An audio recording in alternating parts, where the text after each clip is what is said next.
तो ओवरऑल अगर हम लोग देखें तो इससे एक चीज तो क्लियर हो गई कि अगर मैंने ग्राफ प्लॉट किया प्रेशर वर्सेस वॉल्यूम और इस ग्राफ से जो एरिया मिला तो ये जो एरिया रिप्रेजेंट करेगा वो क्या होगा, वो होगा वर्क। सिमिलरली अगर मेरे पास एक ग्राफ है जो कि टेम्परेचर वर्सेस एंट्रोपी वाला ग्राफ है तो उससे जो एरिया मिलेगा वो होगा हीट, और ये दोनों जो है वो क्या है, पाथ फंक्शन। तो ये चीज तो क्लियर हो गई। अब हम लोग थोड़ा आगे बढ़ते हैं। मान लो मेरे पास एक सिस्टम है, दिस इज माय सिस्टम, और ये सिस्टम इनिशियल स्टेट 1 पे था, बाद में किसी प्रोसेस के थ्रू ये स्टेट 2 पे आ गया। बट कौन सा पाथ फॉलो किया इसने फॉलो किया पाथ ए। और मान लो यही सिस्टम अगेन फ्रॉम 1 to 2 जा रहा है by following the path B. मतलब अगर मैं इसको ग्राफ पे रिप्रेजेंट करूं,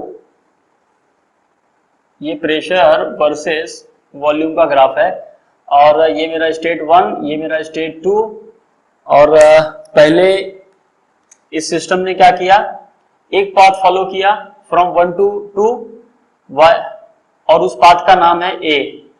और दूसरा एक पाथ है, अगेन उसमें इनिशियल और फाइनल स्टेट दोनों सेम है लेकिन पाथ अलग है। पाथ क्या है, अलग है, ध्यान देना इस चीज को। ये पाथ बी है।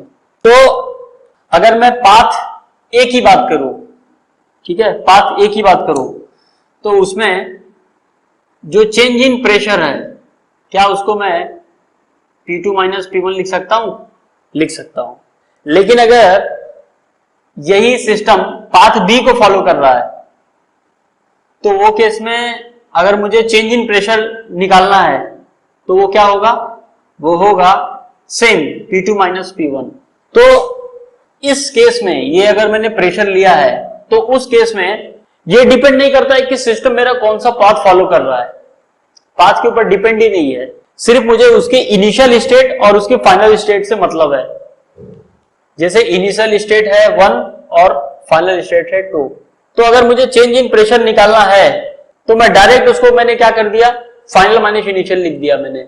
मुझे इससे कुछ मतलब है, फर्क ही नहीं पड़ता कि उस सिस्टम ने पाथ ए फॉलो किया है या पाथ बी फॉलो किया है या कोई तीसरा पाथ सी फॉलो किया है, इससे कुछ फर्क नहीं पड़ता। चलो एक और पाथ ले लो, एक पाथ डी, ये कुछ इस तरह से गया। हर एक पाथ की अगर मैं बात करूं तो इसमें जो चेंज इन प्रेशर है वो क्या होगा, P2 माइनस P1 ही रहने वाला है। सिमिलरली अगर मैं चेंज इन वॉल्यूम की बात करूं, चेंज इन वॉल्यूम, ये जो वॉल्यूम चेंज हो रहा है उसको भी मैं फाइनल माइनस इनिशियल लिख सकता हूं। अब ये मेरा सिस्टम चाहे पाथ ए फॉलो किया हो, चाहे पाथ बी फॉलो किया हो, या सी हो या डी हो, कोई भी पाथ फॉलो किया हो, मेरा चेंज इन वॉल्यूम वही रहने वाला है, इसमें कुछ चेंज नहीं आएगा। सिमिलरली अगर मान लो मैंने ग्राफ प्लॉट किया होता टेम्परेचर वर्सेस एंट्रोपी, तो ये केस में चेंज इन एंट्रोपी होती, उसको भी मैं क्या लिख सकता हूं, उसको भी मैं लिख सकता हूं ना, final minus initial S2 minus S1। और अगर मैं चेंज इन टेम्परेचर की बात करूं तो उसको मैं क्या लिख सकता हूं, T2 माइनस T1। तो इससे एक चीज तो क्लियर हो गई कि ये जो P है, ये जो V है, ये जो T है, ये जो S है, और इसके अलावा जो दो और प्रॉपर्टी कौन कौन सी है, एक है स्पेसिफिक एंथैल्पी और दूसरी है स्पेसिफिक इंटरनल एनर्जी। मतलब ये जो 6 प्रॉपर्टी है ये पाथ के ऊपर डिपेंड नहीं करती। अगर मुझे इसका इसकी चेंज इन वैल्यू निकालनी है, मतलब इनिशियल स्टेट और फाइनल स्टेट के बीच में क्या वैल्यू चेंज हुई है, तो मुझे पाथ से कुछ फर्क ही नहीं पड़ रहा है, मुझे सिर्फ उसके इनिशियल पॉइंट और फाइनल पॉइंट से मतलब है। तो उसी तरह से मैंने लिख दिया कि फाइनल माइनस इनिशियल। लेकिन अगर मुझे चेंज इन Q निकालना है या चेंज इन W निकालना है तो क्या मैं इस चेंज इन Q को Q2 माइनस Q1 लिख सकता हूं? और क्या मैं इस चेंज इन W यानी चेंज इन वर्क को W2 माइनस W1 लिख सकता हूं? ये बहुत बड़ा क्वेश्चन है। क्या लिख सकता हूं? क्या ये पॉसिबल है? तो चलो हम लोग इसका ग्राफ देखते हैं। ये इसका ग्राफ, पहले मैं बात करूंगा चेंज इन Q की। अब अगर हम लोग इस ग्राफ को देखें तो चेंज इन Q क्या है? मतलब स्मॉल अमाउंट ऑफ हीट। और अगर मेरा सिस्टम स्टेट 1 से स्टेट 2 के बीच में चेंज हो रहा है और मुझे हीट निकालनी है, तो अगर मेरा सिस्टम ये पाथ फॉलो करता है, ये वाला, ये जो रेड कलर से मैंने इसको डिनोट किया है इस लाइन को, तो वो केस में ये वाला एरिया होगा। लेकिन अगर मेरा सिस्टम ये वाला पाथ फॉलो कर रहा है तो वो केस में क्या हो रहा है? वो ये पूरा वाला एरिया आ जा रहा है।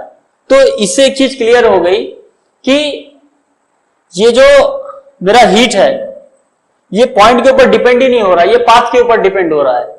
तो इसलिए मैं इसको Q2 माइनस Q1 नहीं लिख सकता। मुझे क्या करना पड़ेगा? मुझे इंटीग्रेशन लेना पड़ेगा और इसी चीज को हमने यहां पे रिप्रेजेंट किया है। तो अगर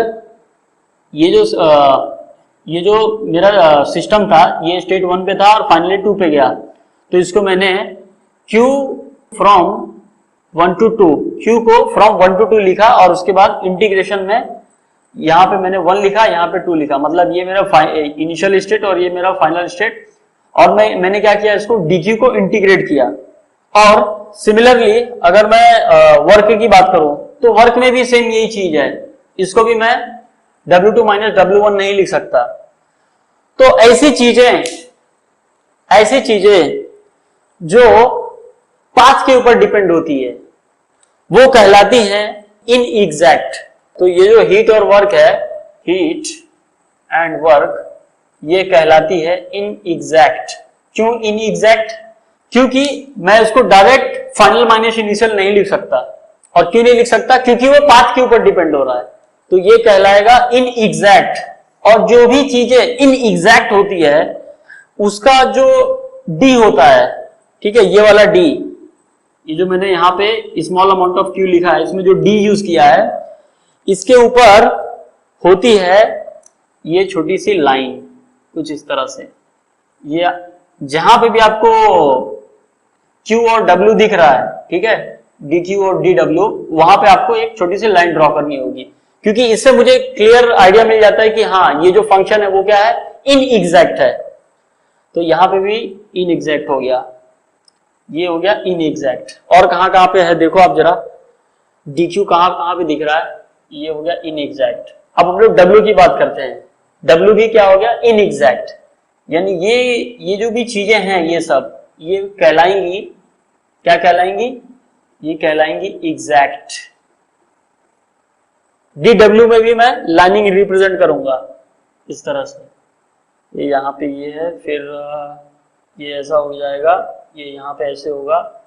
जो भी डिफरेंशियल मैं फाइनल माइनस इनिशियल अगर मैं लिख दूं, ठीक है, फाइनल माइनस इनिशियल, इसमें भी फाइनल माइनस इनिशियल, इसमें भी फाइनल माइनस इनिशियल, तो ये पूरा का पूरा जो भी है ये कहलाया एग्जैक्ट डिफरेंशियल। और जिस चीज को मैं नहीं लिख सकता फाइनल माइनस इनिशियल, वो कहलाएगा इनएग्जैक्ट डिफरेंशियल। तो यही दोनों की खास बात है। तो आप ऐसा भी बोल सकते हैं कि जो भी पॉइंट फंक्शन था, जो भी प्रॉपर्टी थी, वो कहलाएगी एग्जैक्ट डिफरेंशियल। लेकिन जो भी पाथ फंक्शन है वो क्या कहलाएगी?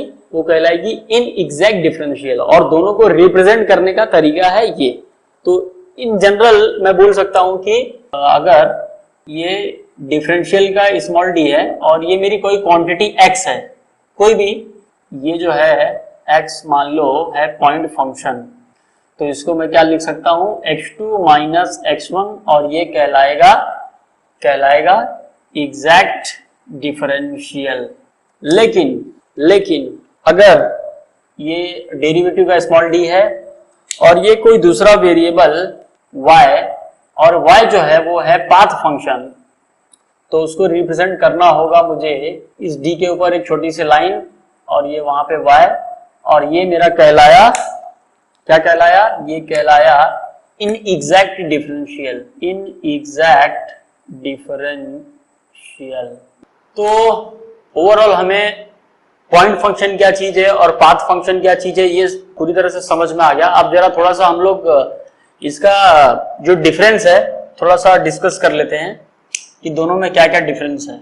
This is my what point function and here is my path function. अब जितनी भी चीजें हमने डिस्कस की, अगर मैं पॉइंट फंक्शन की बात करूं तो कौन कौन सी चीजें पॉइंट फंक्शन है, कौन कौन सी प्रॉपर्टीज है? प्रेशर, स्पेसिफिक वॉल्यूम, फिर specific internal energy, specific enthalpy, temperature, specific entropy, और इसको मैं ये भी लिख सकता हूं, इसको मैं ये भी लिख सकता हूं, इसको मैं कैपिटल एच भी लिख सकता हूं, इसको मैं कैपिटल एस भी लिख सकता हूं। ठीक है, ये स्पेसिफिक है और ये वॉल्यूम, इंटरनल एनर्जी और ये एंथैल्पी, ये एंट्रोपी। सिमिलरली अगर मैं पाथ फंक्शन की बात करूं तो क्या क्या है वो? एक तो Q है और दूसरा W। Q is heat, W is work. तो ये पहली चीज है इसमें। दूसरी चीज मैं ये बोल सकता हूं कि जो मेरा पॉइंट फंक्शन है it does not depend on past data. Past data के ऊपर डिपेंड नहीं करता। क्यों मैंने ऐसा बोला? क्योंकि ये जो पॉइंट फंक्शन है ये पाथ के ऊपर डिपेंड करता ही नहीं है। तो अगर पाथ के ऊपर डिपेंड नहीं कर रहा है तो पास्ट डेटा क्या है उससे उसे मतलब ही नहीं है, उसको सिर्फ इनिशियल और फाइनल से मतलब है। लेकिन वहीं अगर मैं पाथ फंक्शन की बात करूं तो it depends on the past data. ये सबसे इंपॉर्टेंट चीज है। नेक्स्ट देखते हैं नेक्स्ट क्या चीज है। अब तीसरी जो चीज है जो हमें पता चली कि जितने भी पॉइंट फंक्शन होते हैं ये कौन से डिफरेंशियल हैं? ये है एग्जैक्ट डिफरेंशियल। वेयरएज अगर मैं पाथ फंक्शन की बात करूं तो ये क्या चीज है? ये है इन एग्जैक्ट डिफरेंशियल। ये इसके जो है बेसिक और मेजर डिफरेंस है। तो सबसे इंपॉर्टेंट चीज क्या है? ये जो पॉइंट फंक्शन होता है ये क्या है? This is the property of system. This is the properties of system. क्योंकि सिस्टम के स्टेट को आइडेंटिफाई करने के लिए मुझे पॉइंट फंक्शन की जरूरत पड़ती है। ये सिस्टम की प्रॉपर्टी को बता देता है कि सिस्टम कौन से स्टेट में है। लेकिन अगर मैं पाथ फंक्शन की बात करूं so this is not a property of system.